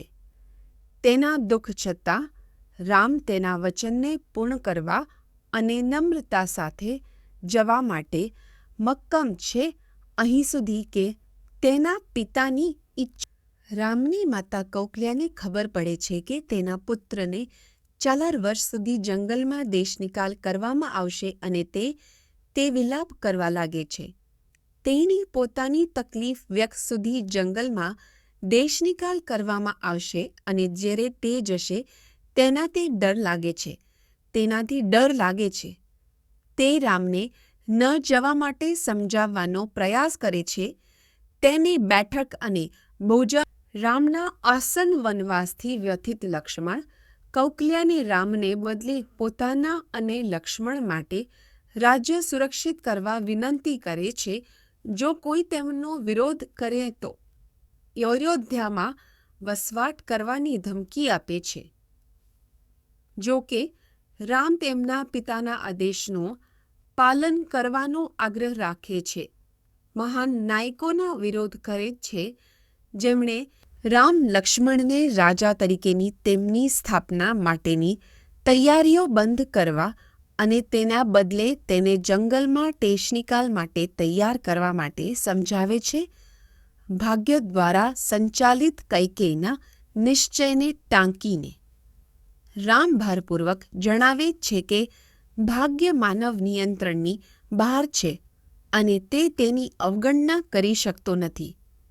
જે તેની લક્ષ્મણ રાજ્ય છોડીને દેશનિકાલમાં જવાનાર રામના નિર્ણયને સ્વીકારવા માટે અનિચ્છા ધરાવે છે. તે દલીલ કરે છે કે રામના સદ્ગુણને તેના પિતાના પ્રભાવ, ખાસ કરીને કૈકેયીના પ્રભાવ દ્વારા ગેરમાર્ગે દોરવામાં આવ્યા છે. લક્ષ્મણ રાજ્યની રક્ષા કરવાની અને જો જરૂરી હોય તો નિયતિને નિષ્ફળ બનાવવાની પ્રતિજ્ઞા લે છે. રામની માતા કૌશલ્યા તેને દેશનિકાલમાં જવા માટે રોકવાનો પ્રયાસ કરે છે, પરંતુ તે તેના પિતાના આદેશોને પૂર્ણ કરવા માટે આગ્રહ રાખે છે. તે અલગથી તેના પિતાના આદેશોને પૂર્ણ કરવા માટે આગ્રહ રાખે છે. તે અલગ થવાના વિચારથી દુઃખથી દૂર થઈ જાય છે અને રામને તેની સાથે લે છે. રામની માતા કૌશલ્યા પોતાના પુત્રને જંગલમાં પ્રવેશતા પહેલા તેનું રક્ષણ કરવા માટે શુભ વિધિઓ કરે છે. તેને નુકસાનથી બચાવવા માટે વેદો અને બ્રાહ્મણો સહિત વિવિધ દેવતાઓનું આહ્વાન કરે છે. તેની આંખોમાં આંસુ સાથે તે રામને ભગવાન અને તેના પોતાના સદ્ગુણને તેની સુખાકારી સોંપતા જુએ છે. રામને તેના પિતાએ કહીને આપેલા વચનથી જંગલમાં કાઢી મૂકવામાં આવ્યા છે અને હવે તે સીતા સાથે જવાની તૈયારી કરી રહ્યો છે. સીતા રામના વિદાયથી દુઃખી અને ચિંતિત છે, પરંતુ તેને અયોધ્યામાં રહેવા અને સદ્ગુણી જીવન જીવવાની સૂચના આપે છે. ભરતની જરૂરિયાતોને પોતાની જરૂરિયાતો કરતાં વધુ પ્રાથમિકતા આપે છે. વૈદેહી સીતા જંગલની મુશ્કેલીઓ અને જોખમો હોવા છતાં રાઘવ સાથે દેશનિકાલમાં જવાની ઈચ્છા વ્યક્ત કરે છે. તેની દલીલ કરે છે. તેની જન્મ તેની તૈચિંગલમાં તેની સાથે રહેવા માટે ખુશ થશે, કઠોર પ્રથાઓ કરશે અને તેની જરૂરિયાતોની સંભાળ રાખશે. રામ સીતાને તેની સાથે જંગલમાં જતા રોકવાનો પ્રયાસ કરી રહ્યા છે. તેની મુશ્કેલીઓનું વર્ણન કરે છે, જેમાં જંગલી પ્રાણીઓના જોખમો, પ્રતિકૂળ આબોહવા અને ખોરાક અને પાણી મેળવવામાં મુશ્કેલીઓ સામેલ છે. તેઓ તેને જંગલમાં રહેતા લોકોની રાહ જોઈ રહેલા અસંખ્ય દુઃખોનો ઉલ્લેખ કરીને પોતાના સીતારામની પત્ની જંગલમાં તેની સાથે જોડાવા માટે આતુર છે. તેણી માને છે કે તેના પતિ સાથે જોડાવા માટે આતુર છે. તેણી માને છે કે તેના પતિ સાથે રહેવાથી તેણીને રક્ષણ અને સુખ મળી શકે છે. તેણી રામને તેની સાથે લઈ જવા વિનંતી કરે છે. સીતા વનવાસમાં રામને અનુસરવા માટે મક્કમ છે. તેણીના છૂટાછેડા પર વિલાપ કરે છે અને તેને તેના વિના જવા વિનંતી કરે છે. તેણી મુશ્કેલીઓ સહન કરવાની વિલાપ કરે છે અને દંગલમાં તેના માટે શક્તિનો સ્ત્રોત બનવાનું વચન આપે છે. તેણીની ભક્તિથી પ્રેરિત થઈને રામ તેને ખાતરી આપે છે કે લક્ષ્મણ રામ સાથે જંગલમાં વનવાસમાં જવા માંગે છે, પરંતુ રામ તેમની માતાઓની સુખાકારી ચિંતાને ટાંકીને તેમને રોકવાનો પ્રયાસ કરે છે અને છેવટે તેમની સંભાળ રાખશે. અને જ્યારે તેઓ જંગલમાં હોય ત્યારે રામની જરૂરિયાતો પૂરી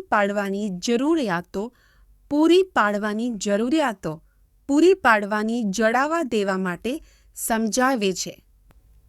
લક્ષ્મણ રામના મહેલમાં આમંત્રિત બ્રાહ્મણ સુજાજનની મુલાકાત લે છે.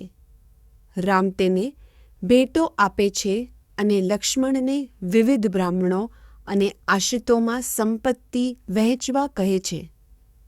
લક્ષ્મણના સિક્કા, ગાય અને ઝવેરાત સહિતની સંપત્તિ વહેંચે છે. ત્રિજાતા નામના એક ગરીબ બ્રાહ્મણે રામ, સીતા અને લક્ષ્મણ સાથે અયોધ્યામાં તેમના પિતા દશરથને મળવા નીકળે છે. શહેરના લોકો રામના વિદાયથી દુઃખી, પરંતુ તેઓ શાંત રહે છે.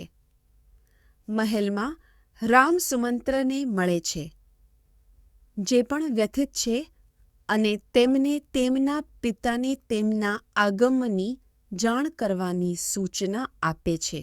રામ તેમના ભાઈ લક્ષ્મણ અને સીતા સાથે તેમના પિતા રાજા દશરથને જાણ કરે છે કે તેઓ કૈકેયીની ઈચ્છા મુજબ જંગલ માટે રવાના થશે. રાજા દુઃખથી ત્રાસી જાય છે, પરંતુ રામ તેને ખાતરી આપે છે કે તે 13 વર્ષ સુધી જંગલમાં રહેવાનું વચન પૂરું કરશે, ત્યારબાદ તે પાછો આવશે. રાજા દશરથને ત્યજી દેવા અને રામને બદલે તેના પુત્ર ભરતને રાજા તરીકે સ્થાપિત કરવાનો પ્રયાસ કરવા બદલ સુમંત્ર કૈકેયીને ઠપકો આપે છે. તે તેને ચેતવણી આપે છે કે આ ખૂબ જ શરમ લાવશે અને તેણે તેના પતિની ઈચ્છાઓ પર વિચાર કરવો જોઈએ, જે સર્વોપરી છે. સુમંત્રના કઠોર શબ્દો છતાં કૈકેયી અચકાતા રાજા દશરથ પોતાના રથચાલક સુમંત્રને રામ માટે સૈન્ય તૈયાર કરવાનો આદેશ આપે છે. જ્યારે તે રામને અનુસરવા માટે વનવાસમાં જવાનો નિર્ણયનો વિરોધ કરે છે. કૈકેયી આ નિર્ણયનો વિરોધ કરે છે. રાજા સાગરે તેના પુત્ર અસમંજને સમાન વર્તન માટે દેશનિકાલ કર્યાના ભૂતકાળના ઉદાહરણને ટાંકીને સિદ્ધાર્થની સમજ રામ પોતાના શાહી પોશાકનો ત્યાગ કરે છે અને કૈકેયીની વિનંતી પર તપસ્વી વસ્ત્રો પહેરે છે. તેની પત્ની સીતાને પણ આવો જ પોશાક પહેરવાનું કહેવામાં આવે છે, જેનાથી તેણીને તકલીફ અને શરમ આવે છે. ઉપદેશક વશિષ્ઠ દરમિયાનગીરી કરે છે. કૈકેયીને સલાહ આપે છે કે રામને સીતા સાથે જંગલમાં જવાની મંજૂરી. જ્યારે સીતા તપસ્વી વેશ ધારણ કરે છે ત્યારે રામના પિતા રાજા દશરથ ગુસ્સે થાય છે. તે જીવન, સદ્ગુણ અને ખ્યાતિ પ્રત્યેના તમામ આદરને દૂર કરે છે અને તેની પત્ની કૈકેયીને તેની વિનંતી માટે ઠપકો આપે છે કે રામને આરામથી જંગલમાં દેશવટો આપવામાં આવે. રાજા દશરથ દુઃખથી અભિભૂત થાય છે. તેને ખબર પડે છે કે રામનો દેશનિકાલ તેના ભૂતકાળના ઉલ્લંઘનો માટે સજા છે. તે સુમંત્રને રામનો દેશનિકાલ કરવા આદેશ આપે છે અને સીતાને તેની મુસાફરી માટે ઘરેણાં આપે છે. તે દરમિયાન કૌશલ્ય સીતાને રામ પ્રત્યે વફાદાર રહેવા માટે રામ, સીતા અને લક્ષ્મણ 4 વર્ષના વનવાસ પર નીકળતા પહેલા અયોધ્યામાં તેમના પરિવારના સભ્યોને વિદાય આપે છે, જેમાં રામની માતા કૌકલ્યા પણ સામેલ છે. લોકો રાઘવના વિદાય પર શોક વ્યક્ત કરે છે ત્યારે શહેર અંધાધૂંધીમાં ગરકાવ થઈ જાય છે અને રાજા દકારથ પણ દુઃખથી બેભાન થઈ જાય છે. અયોધ્યાની રાણીઓ રામના જંગલમાં જતા વિલાપ કરે છે. શહેરને દુઃખથી હચમચાવે છે. પૃથ્વી પોતે અસરગ્રસ્ત લાગે છે. સૂર્ય, ચંદ્ર અને તારાઓ ઢંકાયેલા છે. કુદરતી વ્યવસ્થા પણ વિક્ષેપિત થાય છે. લોકો તેમના રોજિંદા જીવનને છોડી દે છે માત્ર રામને યાદ કરવા અને તેમના દુઃખમાં એકબીજાને. રાજા દશરથ કૈની માંગ મુજબ તેમના પુત્ર રામ જંગલમાં ચાલ્યા ગયા છે તે જાણીને દુઃખી થાય છે. તેઓ કૈકેયીનો ત્યાગ જંગલમાં ચાલ્યા ગયા કે તેમના અંતિમ સંસ્કાર કરવાનો આદેશ આપે છે. રાજાનું દુઃખ જબરજસ્ત હોય છે કારણ કે તેઓ રામને યાદ કરે છે. તેમને જંગલમાં કૌકલ્યા તેના પુત્ર રામના જંગલમાં દેશનિકાલ પર વિલાપ કરે છે. તેને ડર છે કે કૈકેયી શક્તિશાળી અને જોખમી બની જશે. તે સીતા અને લક્ષ્મણ સાથે તેના પરત ફરવાની આશા રાખે છે, જે અયોધ્યા અને તેના લોકોમાં આનંદ લાવે છે, પરંતુ તેમના અલગ થવાના દુઃખમાં ડૂબી જાય છે. સુમિત્ર કૌકલ્યાને આશ્વાસન આપે છે કે રામ તેની પ્રતિજ્ઞા પૂરી કરશે અને રાજા તરીકે અયોધ્યા પરત ફરશે. તેણી રામના ગુણોની પ્રશંસા કરે છે, કહે છે કે તે અજેય છે અને રાજ્યમાં સમૃદ્ધિ લાવશે. સુમિત્ર કૌકલ્યાને રામની ભલાઈમાં વિશ્વાસ કરવા પ્રોત્સાહિત કરે છે અને વચન આપે છે કે રામ, સીતા અને લક્ષ્મણ સાથે દેશનિકાલ થયા પછી જંગલ તરફ જઈ રહ્યા છે. અયોધ્યાના લોકો વૃદ્ધ બ્રાહ્મણો સહિત તેમની પાછળ આવે છે અને તેમને ન જવા વિનંતી કરે છે. રામ તેમના આંસુથી પ્રભાવિત થાય છે અને તેમની વચ્ચે પગપાળા ચાલવાનું નક્કી કરે છે. તેમની પાસેથી વિદાય લેવાનો વિચાર સહન. રામ અને સીતાએ તમસા નદીના કિનારે વનવાસમાં તેમની પ્રથમ રાત વિતાવી. બીજી સવારે રામ જવા માંગતા હતા, પરંતુ તેમણે જંગલ તરફ જતા પહેલા ઉત્તર તરફ જતાવે. બીજી સવારે રામ જવા માંગીને છેતરવાનું નક્કી કર્યું. તેમણે પોતાના સારથી સુમંત્રે પાછા ફરતા પહેલા થોડા સમય માટે જ્યારે રાઘવ રામ દેશનિકાલમાં ગયા ત્યારે અયોધ્યાના નાગરિકો બરબાદ થઈ ગયા હતા. તેઓએ તેમને શોધી કાઢ્યા હતા, પરંતુ કોઈ ફાયદો થયો ન હતો. દુઃખથી અભિભૂત થઈને તેઓ વિલાપ કરતા હતા અને આત્મદાહ કરવાનું અથવા શહેર છોડવાનું વિચારતા હતા. આખરે તેઓ ઘરે પરત ફર્યા, માત્ર તેમની ખાલી શેરીઓ. અહીં તાર્કિક શબ્દોમાં લખાણનો સારાંશ છે: અયોધ્યાની સ્ત્રીઓ રામના વનવાસથી બરબાદ થઈ જાય છે. તેઓ વિલાપ કરે છે અને રડે છે. રામ વિના તેમની સંપત્તિ અને સુખ-સુટવોની ઉપયોગિતા પર સવાલ કરે છે. તેઓ તેમના પતિઓને રામની પાછળ જંગલમાં જવા વિનંતી. રામ એક સમૃદ્ધ પ્રદેશમાંથી પસાર થાય છે. ગામલોકોને તેના પિતાના દેશનિકાલ કરવાના નિર્ણયની ટીકા કરતા સાંભળે છે.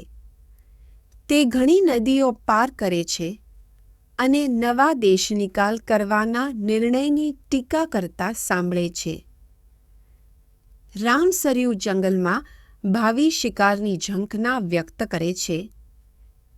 જે રાજર્ષિઓના મનોરંજન તરીકે રામ કોકલામાં તેમના ભાઈ લક્ષ્મણને મળ્યા પછી અયોધ્યા જાય છે.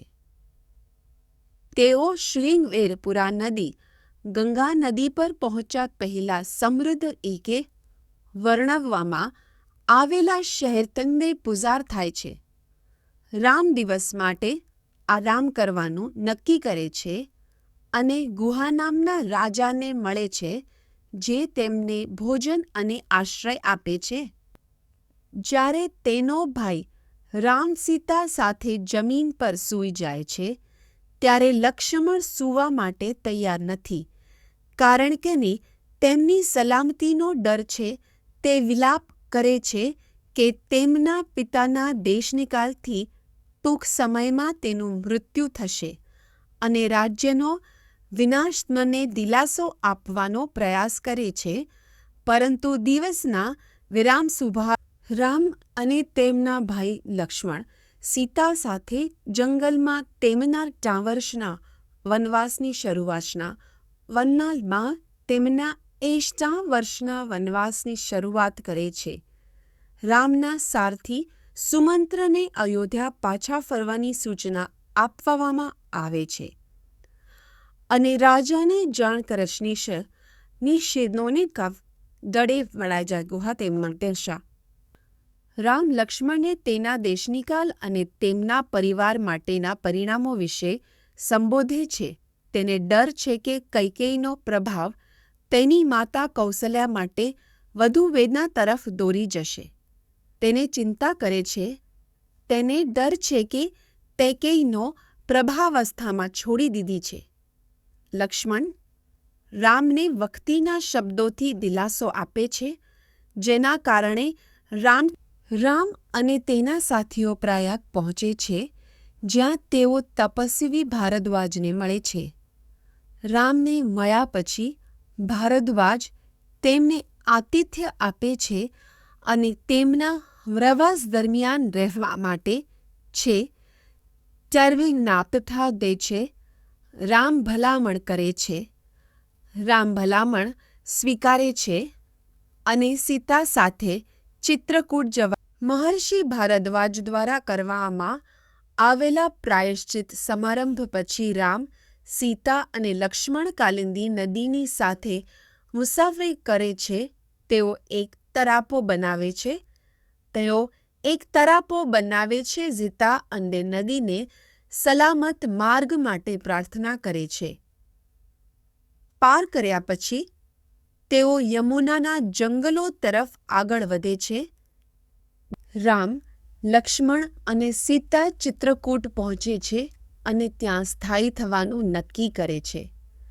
રામ લક્ષ્મણને નિવાસસ્થાન બનાવવાની અને પૂજા માટે ભોજન મેળવવાની સૂચના આપે છે. તેઓ તેમના નવા ઘરને શુદ્ધ કરવા અને ઘરના દેવતાઓને ખુશ કરવા માટે યજ્ઞ સહિત ધાર્મિક વિધિઓ કરે છે. આખરે ત્રણેયને તેમના નવા નિવાસ. અહીં 16 શબ્દોમાં લખાણનો સારાંશ રામ દ્વારા દૂર મોકલવામાં આવ્યા બાદ સુમંત્ર યોધ્યા પરત ફરે છે, જે સીતા સાથે રામ દ્વારા દૂર મોકલવામાં આવ્યા બાદ સુમંત્ર શહેરની શોકમાં જુએ છે અને જાણે છે કે રામના વિદાયથી લોકો અને રાણી કૌશલ્યમાં ભારે દુઃખ થયું છે. સુમંત્ર તરફથી સમાચાર સાંભળીને રાજા દશરથ તેમના સારથી સુમંત્રને જંગલમાં દેશનિકાલ થયા પછી તેમની સ્થિતિ વિશે પૂછે છે. સુમંત્ર વર્ણવે છે કે કેવી રીતે રામ, લક્ષ્મણ અને સીતા મુશ્કેલીમાં જીવી રહ્યા છે. તેમના મુશ્કેલ સંજોગો છતાં તેમની ફરજો અને મૂલ્યોનું પાલન કરી રહ્યા છે. રામ સુમંત્રને તેના પરિવાર અને રાજ્યને તેની સુખાકારી પોતાના પુત્ર રામને દેશવટો આપવામાં આવ્યો છે તે જાણીને અયોધ્યાના રાજા દુઃખમાં ડૂબી જાય છે. રાજ્ય શોકની સ્થિતિમાં છે. વૃક્ષો સુકાઈ રહ્યા છે, નદીઓ સુકાઈ રહી છે અને પ્રાણીઓ સુસ્ત થઈ રહ્યા છે. રાજા વ્યથિત થઈ જાય છે, રામના અવસાન પર વિલાપ કરે છે. કૌકલ્યા દુઃખથી અભિભૂત થઈને રથચાલકને તેને જંગલમાં રામના સ્થાન પર લઈ જવા વિનંતી કરે છે. રથચાલક તેને ખાતરી આપે છે કે સીતા અને લક્ષ્મણ રામ સાથે ખુશીથી રહે છે અને વૈદેહી ઘરથી દૂર જીવન સાથે સારી રીતે તાલમેલ બેસાડી રહી છે. આ શબ્દોથી સંતુષ્ટ થઈને કૌકલ્યા તેના પતિ દશરથને તેમના પુત્રની વેદના અને રાજ્યના પતન સહિત રામને દેશનિકાલ કરવાના પરિણામો વિશે વિલાપ કરે છે. તેણી દલીલ કરે છે કે રામની ધાર્મિકતા તેને તેના શક્તિશાળી સ્વભાવ અને નૈતિક સિદ્ધાંતોના પાલનને ટાંકીને બીજા દ્વારા પહેલેથી જ માણવામાં આવતા રાજ્યને સ્વીકારવાની રાજા રામના દેશનિકાલથી દુઃખી થઈને પરેશાન થઈ જાય છે અને તેની પત્ની કૌકલ્યાને સંબોધે છે. તેણીની તકલીફ માટે માફી માંગે છે. તેણી તેને માફ કરે છે, સમજાવે છે કે સ્ત્રીની ફરજ તેના પતિને સમર્પિત કરવાની છે, ભલે તે તેના પર અન્યાય કરે. કૌકલ્યાએ જે કહ્યું તેનાથી રાજાનું દુઃખ અસ્થાયી રૂપે ઓછું.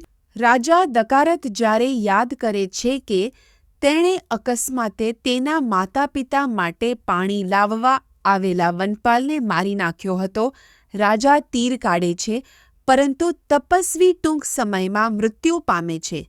રાજા દકારથ બરબાદ થઈ જાય છે અને તેના અવિચારી કાર્યના પરિણામોને સમજીને મૃત્યુ પર વિલાપ કરે છે. રાજા દશરથ તેમના પુત્ર રામના દેશનિકાલ માટે દુઃખથી પીડાતા ભૂલથી એક તપસ્વીની હત્યા કરીને તેના પરિણામોનો સામનો કરવાની યાદશક્તિ ધરાવે છે. તપસ્વી તેને તેના પુત્ર માટે દુઃખથી મૃત્યુ પામવાનો શ્રાપ આપે છે, જે આખરે રાજા દશરથના અવસાન તરફ દોરી જાય છે. તે રામને ફરીથી શાહી દરબાર સવાર સુધી સંગીત, નૃત્ય અને ઉત્સવોથી ભરેલો હતો. જ્યારે રાજાની રાહ જોનારી મહિલાઓને ખબર પડી કે તે ગુજરી ગયો છે, દુઃખથી દૂર તેઓ અનિયંત્રિત રીતે રડી પડ્યા. અન્ય પત્નીઓ અને સેવકો સાથે જોડાયા.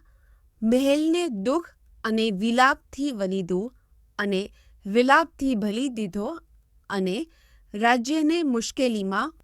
કૈકેયીની ક્રૂરતા રાજા દશરથના સ્વર્ગારોહણ અને રામના દેશનિકાલ તરફ દોરી ગઈ છે. કૈકેયી પર રાઘવ રાજવંશનો નાશ કરવાનો આરોપ લગાવીને કૌકલ્યા દિલ તૂટી જાય છે. અયોધ્યા શહેર દુઃખથી ભરાઈ જાય છે, કારણ કે પત્નીઓ તેમની ખોટ પર શોક કરે છે અને રાજાના મૃત્યુમાં અયોધ્યાના સલાહકારો રાજ્યની કટોકટીની ચર્ચા કરવા માટે શાહી પૂજારી વશિષ્ઠ સાથે ભેગા થાય છે. રાજા વિના તેઓ દલીલ કરે છે કે સામાજિક વ્યવસ્થા તૂટી જાય છે અને અંધાધૂંધી પેદા થાય છે. તેઓ વશિષ્ઠને રાજ્યમાં સ્થિરતા અને નૈતિકતા પુનઃસ્થાપિત કરવા માટે ઈક્ષ્વાકુના વંશજોમાંથી નવા રાજાની પસંદ. વશિષ્ઠ ભરત અને તેના ભાઈ શત્રુઘ્ને તેમના કાકાના ઘરેથી લાવવા માટે રાજદૂતો મોકલે છે. સિદ્ધાર્થ, વિજય, જયંત અને અકોકાનંદનની આગેવાની રાજદૂતો વિવિધ પ્રદેશોમાંથી પસાર થાય છે. નદીઓ અને પર્વતો પાર કરીને ગિરિરાજ પહોંચે છે, જ્યાં તેઓ ભરતને સિંહાસન લેવા માટે સમજાવે. ભરતને એક વિચલિત કરનારું સ્વપ્ન આવે છે, જેમાં તે તેના પિતા રામને વિવિધ રીતે મૃત્યુ પામતા અથવા ઘાયલ થતા જુએ છે. તે શોકગ્રસ્ત છે અને તેના મિત્રો સાથે આનંદને વિવિધ જીવનના અર્થથી, જેમાં તે એક ટૂંક સમયમાં તેમના અવસાનનો સામનો કરશે, જેમાં તે પોતે પણ સામેલ છે, તેનું ગળું સુકાઈ ગયું છે. કૈકેયીના પુત્ર ભરતને રાજદૂત દ્વારા તાકીદની બાબતને કારણે અયોધ્યા જવા માટે વિનંતી કરવામાં આવે છે. તેને રાજા કેકાયા સહિત તેના સંબંધીઓ પાસેથી ભેટો અને વિદાય મળે છે. રામનો પુત્ર ભરત લાંબી મુસાફરી બાદ અયોધ્યા પરત ફરે છે. તે શહેરની નિર્જનતા અને દુર્ભાગ્યના શકુનથી આઘાત પામે છે. શહેર ખાલી છે, ઘરો ખાલી છે, નાગરિકો ઉપવાસ કરે છે અને મંદિરોની અવગણના કરવામાં આવે છે. જ્યારે ભરત તેના પિતાના મહેલમાં પ્રવેશ કરે છે, ત્યારે તેનું હૃદય દુઃખથી ભરત ઘરે પરત ફરે છે અને જાણે છે કે તેના પિતા રાજા દશરથ મૃત્યુ પામ્યા છે. તેની માતા કૈકેયી સમજાવે છે કે રાજાને તેના દ્વારા દેશવટો આપવામાં આવ્યો હતો અને ભરતના ભાઈ રામને સીતા અને લક્ષ્મણ સાથે દેશવટો આપવામાં આવ્યો છે. ભરત દુઃખી છે અને તે જાણવાની માંગ કરે છે કે તેને તેના પિતા. અહીં ચાલતે શબ્દોનો સંક્ષિપ્ત સારાંશ છે. ભરત તેના પિતાના મૃત્યુ અને ભાઈ રામના દેશ નિકાલ પર શોક વ્યક્ત કરીને કૈકેયીને ઠપકો આપે છે. તેણી પર તેણી માતી સ્વાર્થી ઈચ્છાઓ દ્વારા પરિવારમાં વિનાશ લાવવાનો આરોપ મૂકે છે. તે કૈકેયીની ઈચ્છા પૂર્ણ કરવાને બદલે તેની માતાની અસ્વીકૃતિ. ભરત તેની માતા કૈકેયીને રામના વનવાસ અને તેના પોતાના ભાગ્યમાં તેની ભૂમિકા માટે ઠપકો આપે છે. તે તેના પત્યા કરવાનો અને તેમના પરિવારને શરમમાં મૂકવાનો આરોપ મૂકે છે. ભરત તેના પિતા અને ભાઈ પ્રત્યેની તેની ફરજો નિભાવવાની પ્રતિજ્ઞા લે છે. જ્યારે કૈકેયીને દુઃખદાયક જીવન જીવવા માટે નિંદા કરે. ભરત તેની માતા કૌકલ્યાને મળે છે, જે રામના દેશનિકાલથી બરબાદ થઈ ગઈ છે. ભરત કૌકલ્યાએ કરેલા આરોપો સામે પોતાનો બચાવ કરે છે અને રામના દેશનિકાલને મંજૂરી આપનારાઓને શ્રાપ આપે છે અને તેમના પર તેમણે ઈચ્છેલી સંખ્યાબંધ સજાઓની યાદી આપે છે. આખરે દુઃખથી ભરત તેના પિતાના મૃત્યુ પર શોક વ્યક્ત કરે છે. ઋષિ વશિષ્ઠ તેને અંતિમ સંસ્કાર કરવાની સલાહ આપે છે.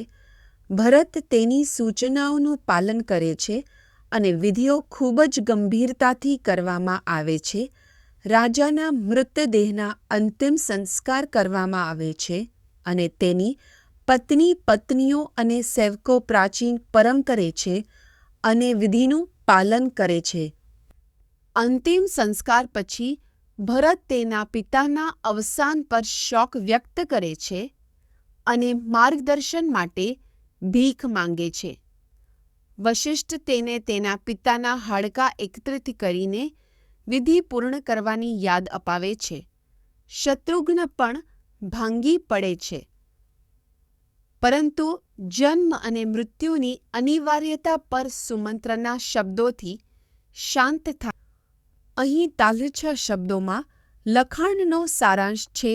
ભરત રામના વનવાસથી દુઃખી થઈને તેના ભાઈ શત્રુઘ્ન સાથે વાત કરે છે. જ્યારે કુબડ પીઠવાળી નોકર સ્ત્રી કૈકી દેખાય છે ત્યારે તે ગુસ્સે થાય છે. શત્રુઘ્ન તેના પર હુમલો કરે છે, પરંતુ ભરત દરમિયાનગીરી કરે છે અને કહે છે કે સ્ત્રીને મારી ન શકાય. ભરતને તેના પિતાના મૃત્યુ પછી સિંહાસન આપવામાં આવે છે, પરંતુ તે ના પાડે છે. આગ્રહ કરે છે કે ના, મોટા ભાઈ રામને રાજા બનાવવો જોઈએ. તે રામને દેશની કાલમાંથી પાછા લાવવાની અને તેના સ્થાને શાસન કરવાની પ્રતિજ્ઞા લે છે. સલાહકારો અને દરબારીઓ તરફથી પ્રશંસા મેળવે છે. તેઓ જ્યાં અહીં તાત શબ્દોમાં લખાણનો સારાંશ છે. ભરતની આગેવાનીમાં કુશળ કામદારોનું એક મોટું જૂથ સૈન્ય માટે રસ્તો તૈયાર કરે છે. તેઓ વનસ્પતિ સાફ કરે છે, પુલો બનાવે છે અને કૂવાઓ ખોદે છે, જેથી ફૂટપાથ વૃક્ષો અને ફૂલોથી ઘેરાયેલો એક સુંદર રસ્તો બનાવે. રામના દેશનિકાલ પછી ભરત તેના ભાગ્ય પર વિલાપ કરે છે, પરંતુ વશિષ્ઠ તેને સાંત્વના આપે છે. જે ઉમરાવો અને સલાહકારોને સુવર્ણ દરબારમાં બોલાવે છે. જેમ ભરત આવે છે, પ્રજા આનંદ કરે છે અને દરબાર તેના ભૂતપૂર્વ ગૌરવ સાથે રામ હાજર હોય તેવું લાગે છે. આ દ્રશ્ય ભવ્યતા અને ઉજ્જવળનોથી ભરત દુઃખથી ત્રાસીને જાહેર કરે છે કે તે રામને અનુસરશે અને વનવાસમાં જશે. તે તેના વફાદાર સેવક સુમંત્રને આદેશ આપે છે કે તે સૈન્ય એકત્ર કરે અને તેને જંગલમાં લઈ જવા માટે દળો લાવે. દરબારીઓ અને સેનાપતિઓ સહિત સમગ્ર સભા રામ સાથે જોડાવાના ભરતના નિર્ણયથી આનંદમાં ભરત રામને શોધવા માટે એક વિશાળ સરઘસનું નેતૃત્વ કરે છે, જેમાં હજારો ગાડીઓ, હાથીઓ, ઘોડાઓ અને વિવિધ વ્યાવસાયિકો હોય છે. તેઓ શૃંગવેરપુરા નજીક ગંગા નદી પર પહોંચે છે, જ્યાં તેઓ રાત રોકાય છે. ભરત તેના દરબારીઓને સૈન્યને છાવટેવાની યોજના આપે છે. નિષાદ રાજા ગુહા મોટી સેના સાથે ભરતના આગમનની અપેક્ષા રાખીને ગંગા નદીના કિનારે તેમની સામે રક્ષણ કરવા માટે પોતાના સૈનિકો તૈયાર કરે છે. તે પોતાના અનુયાયીઓ અને યુવાનોને ભરતના માર્ગનો વિરોધ કરવા તૈયાર રહેવાનો આદેશ આપે છે. આ દરમિયાન ગુહા ભરત પાસે પહોંચે છે અને પ્રેક્ષકોને અહીં 85,000 શબ્દોમાં લખાણનો સારાંશ છે. ભરત ગુહાને કહે છે કે તેનો અર્થ રામને કોઈ નુકસાન પહોંચાડવાનો નથી અને તેને વનવાસમાંથી પાછા લાવવા માંગે છે. ગુહા ભરતની નિસ્વાર્થતાની પ્રશંસા કરે છે, પરંતુ રાત પડવાથી તેમની વાતચીતમાં વિક્ષેપ ભરત પછી નિરાશાની સ્થિતિની બધી ભાવના. ગુહા રામ પ્રત્યેની લક્ષ્મણની ભક્તિનું વર્ણન કરે છે, જે વનવાસમાં તેના ભાઈના ભાગ્ય વિશે ચિંતિત છે. લક્ષ્મણને તેમના પિતાના જીવન અને યોધ્યાના ભવિષ્ય માટે ડર લાગે છે, પરંતુ જ્યાં સુધી તેઓ એકસાથે ઘરે પાછા ન આવે ત્યાં સુધી રામ અને સીતાનું રક્ષણ કરવાની પ્રતિજ્ઞા લે છે. ગુહાના માર્ગદર્શના લે છે. ગુહાના ભરત દુઃખથી ત્રાસીને ગુહાને તેના ભાઈ રામના ઠેકાણા વિશે પૂછે છે. ગુહા સમજાવે છે કે તેણે રામ અને સીતાની જરૂરિયાતો પૂરી પાડી હતી, પરંતુ તેઓ અન્ય લોકો પાસેથી ખોરાક કે પાણી ન લઈને ક્ષત્રિય નૈતિકતાનું પાલન કરતા હતા. લક્ષ્મણ રાત્રે જાગતા રહેતા ઇન્દ્રની જેમ ભરત તે સ્થળની મુલાકાત લે છે જ્યાં રામ અને સીતા જમીન પર સૂતા હતા. તેને વિશ્વાસ કરવો મુશ્કેલ લાગે છે કે તેનો ભાઈ, જે વૈભવી રાજા હતો, તે પૃથ્વી પર સૂઈ જશે. ભરત રામના ઉદાહરણને અનુસરવાનું અને ફળ અને મૂળ પર નિર્વાહ કરવાનું તેની માતાને આપે. ગંગાના કિનારે એક રાત વિતાવ્યા પછી રામ શત્રુઘ્નને ગુહાને જગાડવા વિનંતી કરે છે, જેઓ સેંકડો નૌકાઓ અને નૌકાઓનો ઉપયોગ કરીને નદી પાર સૈન્યનું નેતૃત્વ કરે છે. સૈન્ય સુરક્ષિત રીતે પ્રયાગના જંગલોમાં પહોંચે છે, જ્યાં ભરત કેટલાક સૈનિકોને તપસ્વી ભારદ્વાજની મુલાકાત લેવા લઈ જાય છે. રામ બ્રાહ્મણના વેશમાં વશિષ્ઠ સાથે ભારદ્વાજના આશ્રમની મુલાકાત લે છે. ભારદ્વાજ રામને ઓળખે છે અને તેમનું ઉષ્માભેર સ્વાગત કરે છે. તેમના કલ્યાણ અને અયોધ્યા, જે તેમને નુકસાદ રાજ્ય અને વેળે તેમનું ઉષ્માભેર સ્વાગત કરે છે. તેમના કલ્યાણ અને અયોધ્યા વિશે ત્યારે તેમને નુકસાન નહીં પહોંચાડે.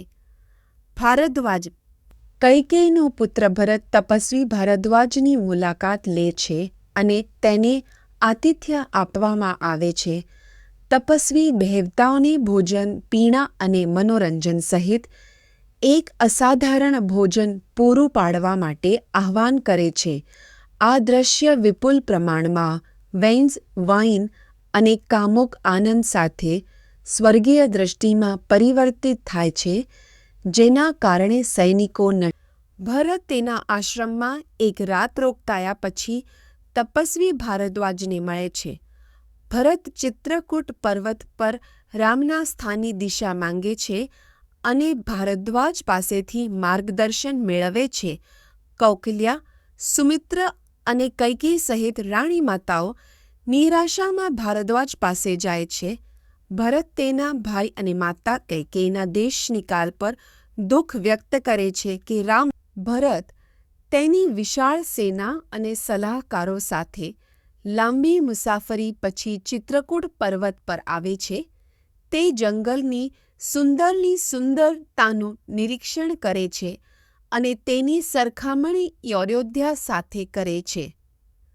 રામ અને લક્ષ્મણની હાજરીની શંકાની શંક રાખીને ભરત તપાસ કરવા માટે સૈનિકો મોકલે છે, જેઓ ધુમાડો અમર જેવો દેખાતો રાજા રામ તેની પત્ની સીતાને ચિત્રકૂટ પર્વતની સુંદરતા દર્શાવે છે. તે તેના વિવિધ રંગો, ફૂલો અને સુંદરતા અને તેના મનોહર દ્રશ્યોનું વર્ણન કરે છે. તે ત્યાં સીતા અને લક્ષ્મણ સાથે દુઃખમુક્ત રહેવાની અને રાજા તરીકે પોતાની ફરજો નિભાવવાની રામ સીતાને ફૂલો અને વન્યજીવોથી ભરેલી સુંદર મંદાકિની નદી બતાવે છે. તે તેને તેની સાથે સ્નાન કરવા આમંત્રણ આપે છે. નદીની સરયૂ સાથે સરખામણી કરે છે. રામ સીતા સાથે રહેવાનો આનંદ વ્યક્ત કરે છે અને અયોધ્યા અથવા રાજવીઓ સાથે પાછા ફરવાને બદલે તેની સાથે ચિત્રકૂટમાં રહેવાની દદાત કરે છે. રામ અને સીતા એક નદી પાસે આરામ કરી રહ્યા હોય ત્યારે લક્ષ્મણને ભરતની આગેવાનીમાં નજીક આવી રહેલી સેનાની ખબર પડે છે. લક્ષ્મણ રામને ધમકીની જાણ કરે છે, પરંતુ રામ તેની કાર્યવાહી કરતા પહેલા વધુ તપાસ કરવાનો આદેશ આપે છે. લક્ષ્મણ સમાચાર સાથે પાછો આવે છે કે ભરત તેમને મારવા આવી રહ્યો છે અને તે ભૂતકાળ. રામ લક્ષ્મણના ગુસ્સાને શાંત કરે છે અને તેને યુદ્ધની તેની ઈચ્છાને બાજુ પર મૂકી દેવા કહે છે, કારણ કે ભરત કોઈ દુર્ભાવના વિના આવ્યો છે. રામ માને છે કે ભરત ક્ષમા અને ઘરે પાછા ફરવાનો માર્ગ માંગે છે, પરંતુ લક્ષ્મણ શરમથી અભિભૂત થાય છે, એમ વિચારીને કે ભરત ખરેખર વેશમાં તેમના પિતા દશરથ છે. પોતાના ભાઈઓ રામ અને લક્ષ્મણને શોધવા આતુર ભરતે નિષાદો સાથે જંગલની શોધ કરવા માટે સૈનિકો મોકલ્યા. જ્યાં સુધી તેમને મળી ન જાય ત્યાં સુધી તેઓ માણસો અને સલ્હતેઓ મોકલ્યા. જ્યાં સુધી તેમને મળી ન જાય ત્યાં સુધી તેમને મળી ન જાય ત્યાં સુધી ધુમાડો જોયો અને આનંદિત થઈને ગુહા સાથે તેની દશરથનો પુત્ર ભરત, શત્રુઘ્ન અને સુમંત્ર સાથે ચિત્રકૂટમાં રામના નિવાસસ્થાન પર પહોંચે છે. તે એ જોઈને ખૂબ જ ખુશ થાય છે. તે જોઈને ખૂબ જ ખુશ થાય છે.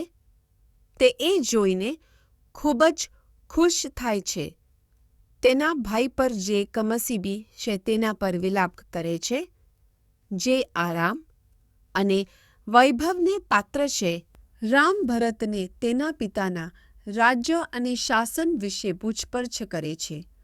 અયોધ્યાના વહીવટ વિશે વિવિધ પ્રશ્નો પૂછે છે, જેમાં પ્રજા, બ્રાહ્મણો અને યોદ્ધાઓની સારવારનો સમાવેશ થાય છે.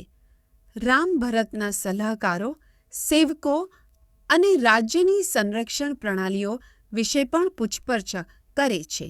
આખરે તે નક્કી કરવા માંગે છે કે ભરતે કૈકેયીનો પુત્ર ભરત રામને તેના દેશ નિકાલ વિશે પૂછે છે અને તેને રાજા તરીકે અયોધ્યા પરત ફરવાની વિનંતી કરે છે. જો કે રામ સમજાવે છે કે તેના પિતાના આદેશની વિરુદ્ધ કાર્યવાહી કરી શકતો નથી.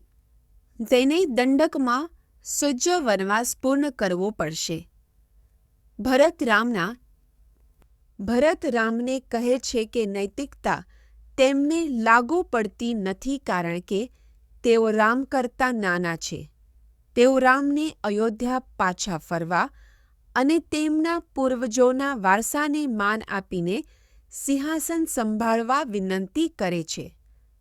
ભરતે અગાઉ તેમના પિતાના આત્માને શત્રુઘ્ન સાથે પાણી અર્પણ કર્યું હતું, પરંતુ રામને હજુ પણ તેમનું અહીં 300 શબ્દોનો સંક્ષિપ્ત સારાંશ છે. રામ તેના પિતાના મૃત્યુ વિશે સાંભળીને પડી જાય છે. તે ભાનમાં આવે છે અને તેના પિતાના મૃત્યુ વિશે સાંભળીને પડી જાય છે. તે ભાનમાં આવે છે અને તેના ભાઈઓની મદદથી મંદાકિતારે દયના પિતાના નિધન પર શોક વ્યક્ત કરે છે. વશિષ્ઠ દશરથની પત્નીઓ સાથે રામના આશ્રમ પાસે પહોંચ્યા. કૌકલ્યાએ રામના પિતાને અર્પણ કરાયેલ ઈંગુડી પિંડો જોયો. તે લાગણીથી અભિભૂત થઈ ગયો અને દુઃખમાં ચીસો પાડી. સુમિત્ર સહિત રામની માતાઓ તેમના પુત્રને જોઈને બેભાન થઈ ગઈ, પરંતુ તેના સ્પર્શથી દિલાસો પામ્યા. ભરત રામને રાજ્ય સ્વીકારવા અને સમજદારીથી શાસન કરવા વિનંતી કરે છે. તેની સરખામણી એ શક્તિશાળી વૃક્ષ સાથે કરે છે જે એક વામન દ્વારા હલાવી શકાતું નથી. રામ ભરતના શબ્દોને નકારી કાઢે છે. સમજાવે છે કે જીવન ટૂંકું અને અણધારી છે અને મૃત્યુ અનિવાર્ય છે. તે ભરત એક નેતા તરીકે પોતાના ગુણો અને ક્ષમતાઓને ટાંકીને રામને જંગલમાં ન જવા માટે સમજાવવાનો પ્રયાસ કરે છે. તે રામની ફરજ અને નૈતિકતાની ભાવનાને જંગલમાં ન જવા માટે સમજાવવાનો પ્રયાસ કરે છે. તે રામની રાજ્યનું શાસન કરવું જોઈએ. ભરતની આદિ વિનંતીઓ છતાં રામ તેના નિર્ણયમાં મક્કમ રહે છે. શત્રુઘ્ન ભરતને તેના હકનું સિંહાસન મેળવવા અને તેમના પિતા રામને તેને દેશ નિકાલ કરવાના વચનમાંથી મુક્ત કરવા અને તેમના પિતા રામને તેને દેશ નિકાલ કરવાના વચનમાંથી મુક્ત કરવા માટે તેમના લગ્નના દેશ નિકાલ માટે તેમના લગ્ન દહેજ તરીકે આ વરદાનની વિનંતી કરી હતી. શત્રુઘ્ન ભરતને અહીં 40 શબ્દોનો સંક્ષિપ્ત સારાંશ છે. જાવલી એક બ્રાહ્મણ રામને તેના તપસ્વી જીવનને ત્યજી દેવાની અને અયોધ્યાના સિંહાસન પર રામને તેના તપસ્વી જીવનને ત્યજી દેવાની અને અયોધ્યાના સિંહાસન પર પત્તી કરવાની સંબંધો કેમચેન લોકો આખરે એકલા જ મૃત્યુ પામે છે. જાવલી રામને વર્તમાન રામ જાવલીના દેશનિકાલની પ્રતિજ્ઞા છોડી દેવાના સૂચનને નકારી કાઢે છે. સત્ય અને પ્રામાણિકતાને જાળવી રાખવા પર ભાર મૂકે છે. તેઓ દલીલ કરે છે કે તેમના પાત્રની વ્યાખ્યા શાસ્ત્રોના સિદ્ધાંતોના પાલન દ્વારા કરવામાં આવે છે, બાહ્ય ક્રિયાઓ અથવા દેખાવ દ્વારા નહીં. રામ સત્યના માએ છે. વશિષ્ઠ રામને કહે છે કે તે અયોધ્યા પરત ફરી શકે છે કારણ કે જવાલીની ચેતવણી માત્ર એક કસોટી હતી. વશિષ્ઠ પછી અયોધ્યાના પ્રથમ રાજા ઈક્ષ્વાકુથી રઘુ રાજવંશની વંશાવળી પોતે રામને સંભળાવે છે, જેમાં મોટા પુત્રને સિંહાસન વારસામાં મળવાના મહત્વ પર ભાર મૂકવામાં આવે છે અને તેમના પૂર્વજોની નૈતિક પરંપરાઓ. વશિષ્ઠ રામને તેના સંબંધીઓ અને દરબારીઓનું સદ્ગુણોથી રક્ષણ કરવાની ફરજ પર સલાહ આપે છે. રામ ભરતની રાજા બનવાની દરખાસ્તને નકારી કાઢે છે. તેના પિતાની આજ્ઞાનું પાલન કરવા અને તેના ભાઈ સાથે વનવાસમાં રહેવાનો નિર્ધાર કરે છે. ભાઈઓ 41 વર્ષ પછી પાછા ફરવા અને સિંહાસન પર ફરીથી કબજો કરવા માટે મહર્ષિઓ અને અન્ય સંતો રામના ગુણોની પ્રશંસા કરે છે. ભરતને રામના વનવાસના નિર્ણયને સ્વીકારવા વિનંતી કરે છે. ભરત રામને ન છોડવા વિનંતી કરે છે. રામ તેમની આંખોમાં તેમને ખાતરી આપે છે. તેઓ 4 વર્ષ પછી પાછા ફરશે અને તેમની માતા કૈકેયીનું રક્ષણ. ભરત તપસ્વી ભારદ્વાજની મુલાકાત લે છે, જે તેમને સિંહાસન છોડવાના રામના નિર્ણયની પ્રશંસા કરે છે. ભરત યાદ કરે છે કેવી રીતે રામે તેમને તેમના સેન્ડલ આપ્યા હતા, જે તેમને રાજ્ય પર શાસન કરવાની મંજૂરી આપશે. ભારદ્વાજની મુલાકાતે લીધા પછી અને તેમની રજા લીધા પછી ભરત ભારે હૃદય સાથે ભરત અયોધ્યામાં આવે છે. તેને અંધારું અને ઉદાસી લાગે છે. સામાન્ય આનંદ અને ઉજાવજાર હોય છે.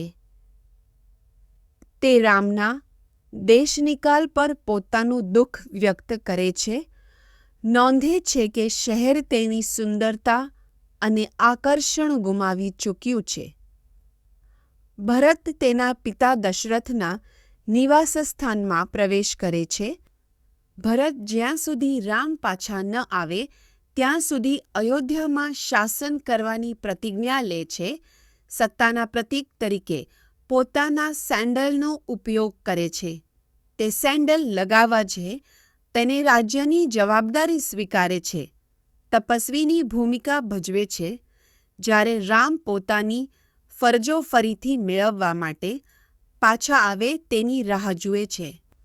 ચિત્રકૂટના તપસ્વીઓ ખારાની આગેવાની હેઠળના રાક્ષસોની હાજરીને કારણે ચિંતિત છે, જેઓ તેમને હેરાન કરી રહ્યા છે અને મારી રહ્યા છે.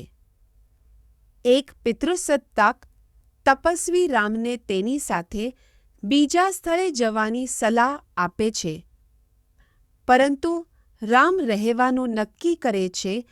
બાકીના તપસ્વીઓને રામ, સીતા અને લક્ષ્મણ અત્રિના આશ્રયસ્થાનમાં પહોંચે છે. જ્યાં ઋષિ અને તેમની પત્ની અનસૂયા તેમની ઐશ્વર્ય તેમની જાગત કરે છે.